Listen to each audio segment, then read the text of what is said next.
Oye, Fran, cuéntame, ¿los derechos humanos en Venezuela se respetan? No. Respuesta corta, no. Respuesta larga, de ninguna manera. ¿Qué es lo que está pasando en estos años, en estos meses en Venezuela, que cada vez en la prensa internacional vemos más información no agradable de lo que están pasando por allá? Y donde los derechos humanos pareciera que es una práctica cotidiana violentarlos. Pues mira, ¿cómo te explico? Hay un deterioro inmenso que empezó con Chávez. Hace 19 años, en lo que el gobierno de Chávez llega al poder, que además llega por la vía democrática, razón por la cual es una tontería decirle revolución, empieza a armarse un tinglado pseudo legal donde se iba de alguna manera legalizando ciertas actitudes totalitarias. Con la muerte de Chávez y la llegada de Maduro, simplemente este país se convirtió en 912.000 kilómetros de anarquía. Es decir, hay anarquía desde la frontera con Colombia hasta la frontera con Brasil.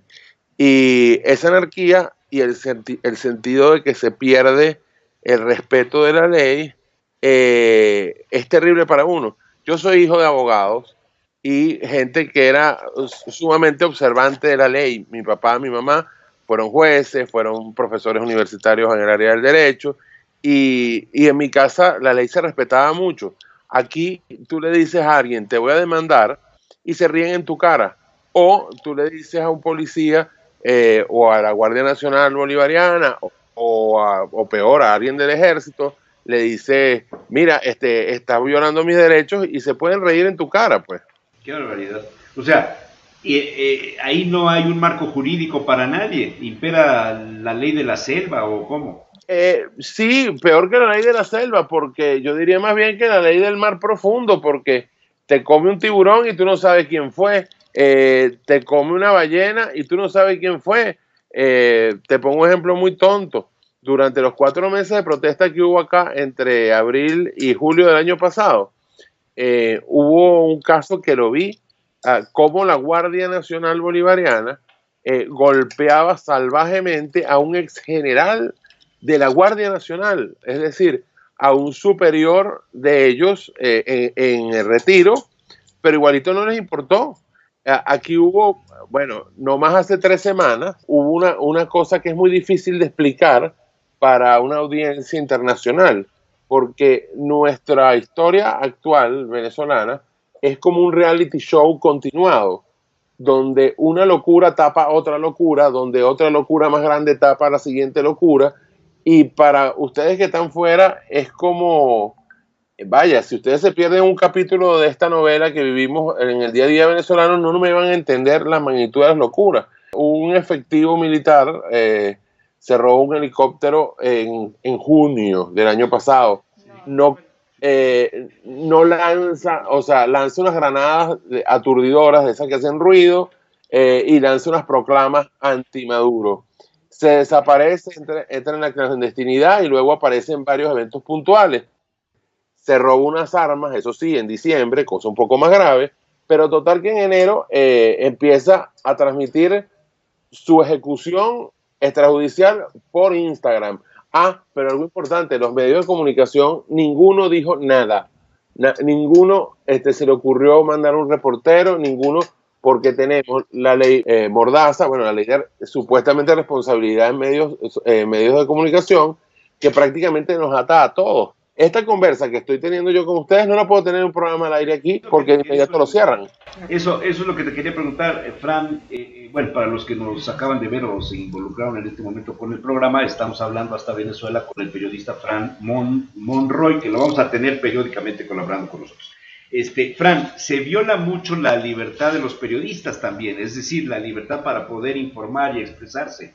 El grave problema es que estamos sufriendo los colegas de censura pavloviana, que es la peor, porque ya no solo es censura del gobierno, autocensura del medio, sino la censura pavloviana de uno.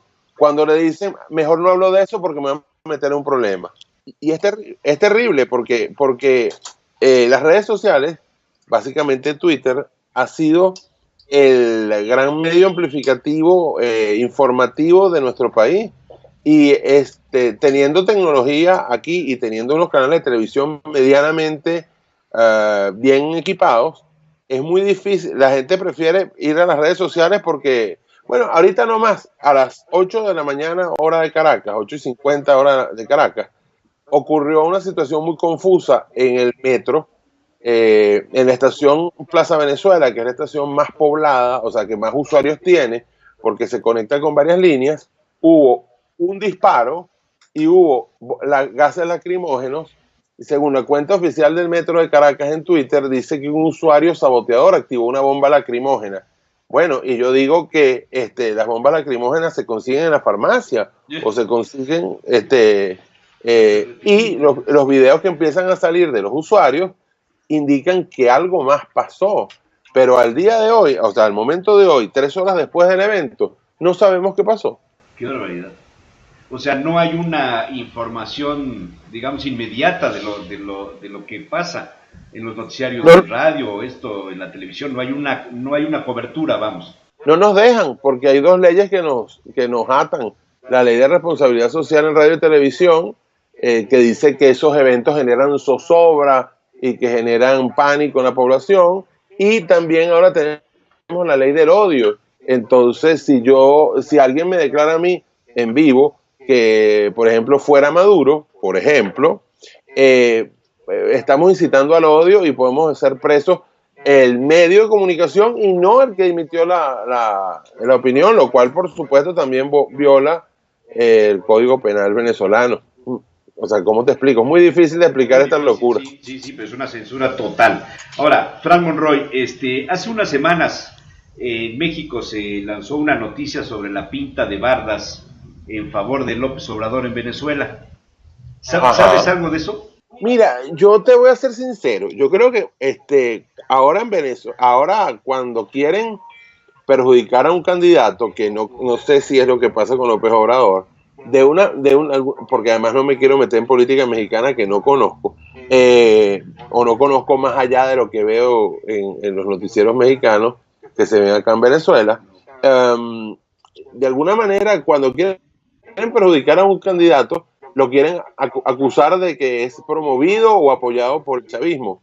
Eso está pasando en toda Latinoamérica. Lo más curioso es que cuando sí teníamos dinero, muchos sí fueron apoyados por mampuestos por el chavismo. Por ahí se descubrió que Ollantumala y que otros más habían recibido dinero venezolano. Ahora, con López Obrador no lo sé.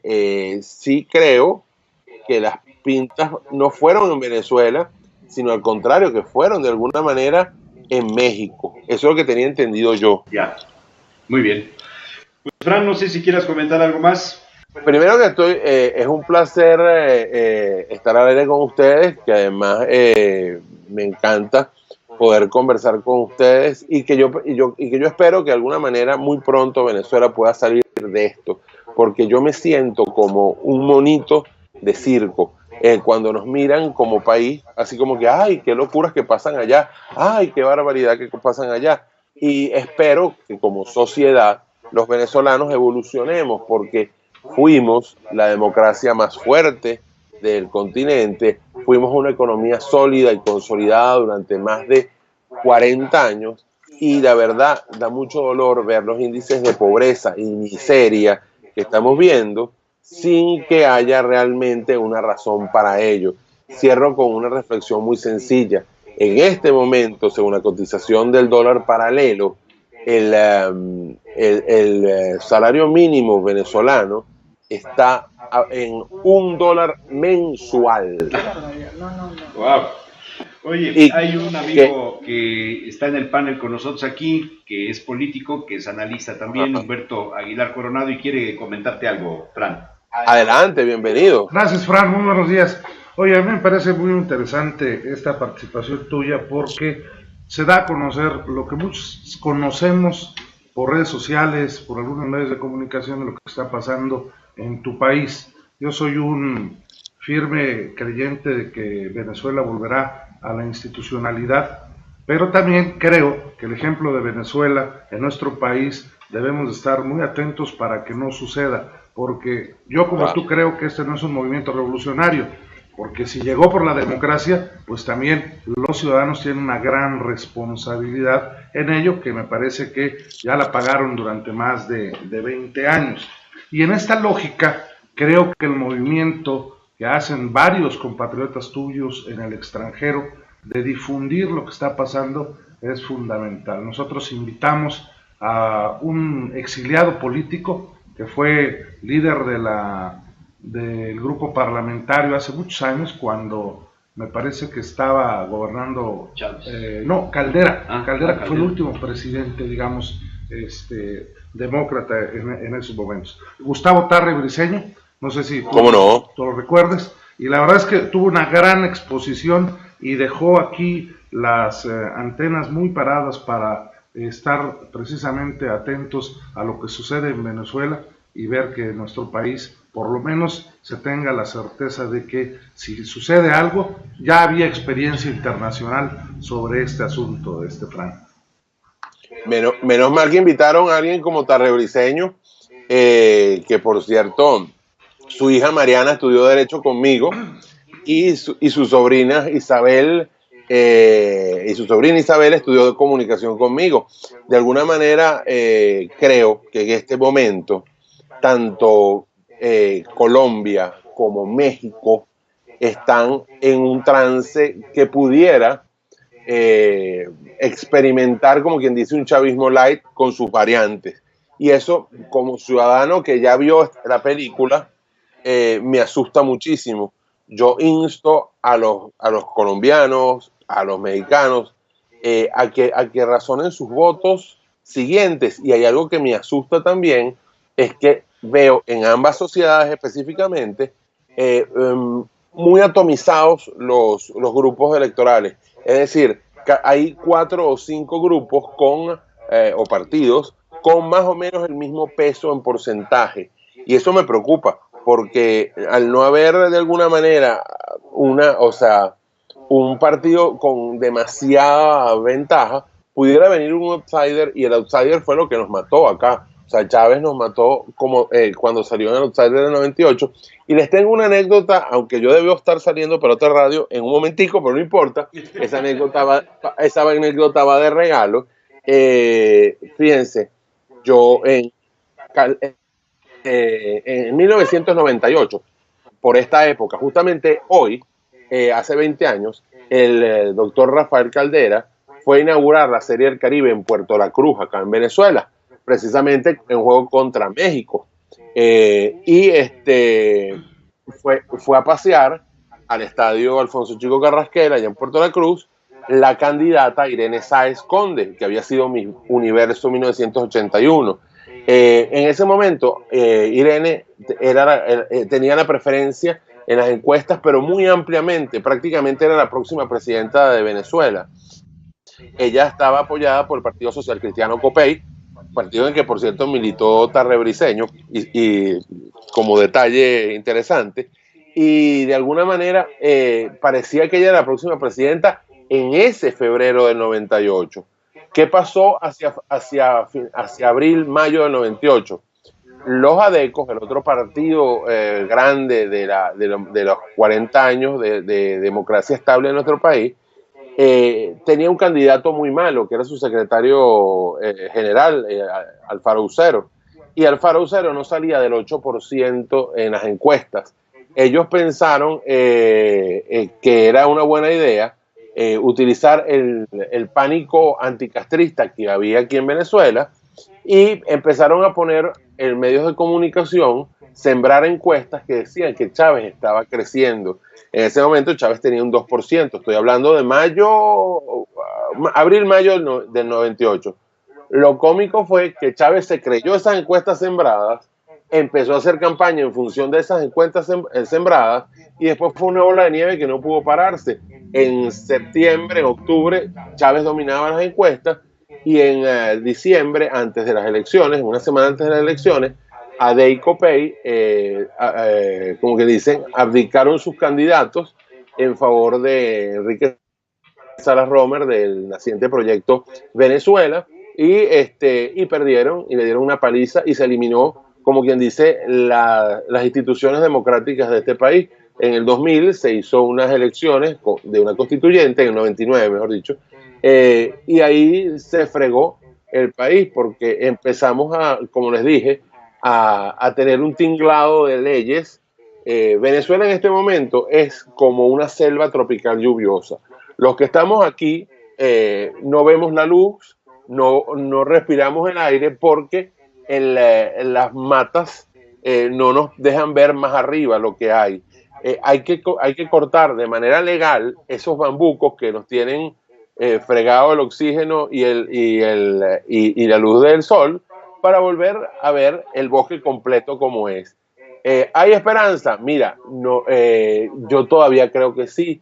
Hay un camino democrático, mira, se ve espinoso, pero bueno, de todos modos, yo me quedo aquí luchando por mi país. Me pueden contactar en @fmonroy y estamos a su orden, aunque técnicamente yo soy un periodista de telecomunicaciones e informática, que sí apoyo varias causas de derechos humanos y doy charlas de empoderamiento tecnológico para organizaciones de derechos humanos. Muy bien. Pues no sé si cabe otra pregunta o ya no, que... Pues, dale, que yo soy así de regalado. El politólogo José Ojeda. Oye, Frank, o sea, a mí me parece interesante y con toda humildad y honestidad nos has presentado una radiografía de lo que pasa en Venezuela. Yo quisiera un poquito matizar como con algunos datos duros y muy rápido, que seguramente los traes en la mente. ¿Cuántos presos políticos hay en Venezuela? Cerca de 300. ¿Cuántos? Esa cifra ha crecido en 14 en las últimas semanas. Okay. ¿Cuántos asesinatos a periodistas ha habido en Venezuela en los últimos años? Como tal no ha habido asesinatos, sí ha habido amedrentamientos, y sí ha habido golpes, y sí ha habido exilios. Asesinatos, afortunadamente, nos han cuidado en cuanto a periodistas, en cuanto a gente común. Mira, 28.000 asesinatos el año pasado en Venezuela. 28.000, ok. ¿Y me puedes un poquito como platicar también el tema de los niveles de marginación, de pobreza? ¿Qué porcentaje de marginación y pobreza hay en Venezuela? Los datos duros que tengas en la mente nada más. Hay una cosa muy cómica, que habiendo una distorsión económica y distorsión cambiaria, el gobierno nunca te va a admitir una cifra real de pobreza, porque aquí hay tres maneras de ver el dólar. El dólar protegido, que es 10 bolívares por dólar, el dólar DICOM, que va a cambiar hoy porque hubo una subasta y estaba en la última vez 3.000 bolívares por dólar, y el dólar negro, que son 220.000 bolívares por dólar. Entonces, si yo te digo el sueldo mínimo a ojo del gobierno, nosotros ganamos 700 y pico dólares mensuales. Si lo vemos de cara a la realidad, es $1 mensual. Entonces, no hay una data de pobreza fiable. Y lo malo es que los organismos multilaterales necesitan ir por unas vías lógicas y no por unas vías ilógicas. Entonces, tienden a maquillarse unos resultados que no son nada positivos. Muy bien. Fran, un abrazo hasta Venezuela. Un abrazo a ustedes, un placer. Y si les digo una cosa, nunca en mi vida habíamos pasado hambre en nuestro país. Vivo en una zona clase media alta y aquí todos los días se ve gente de clase media colgando la basura que no se veía, y gente viendo cosas horribles que yo nunca pensé ver. Y cuando me decían hace 20 años, esto se va a poner como Cuba, y uno se reía porque decían no, debo decir que estamos peor que Cuba. Mucho ojo, amigos mexicanos, mucho ojo, amigos de otras partes de Latinoamérica. El socialismo no es la vía, o al menos no este socialismo. Hasta la próxima. Un abrazo, Fran, y te molestaremos nuevamente en los siguientes días. Vale. Fran Monroy. Bueno, pues el panorama que nos pinta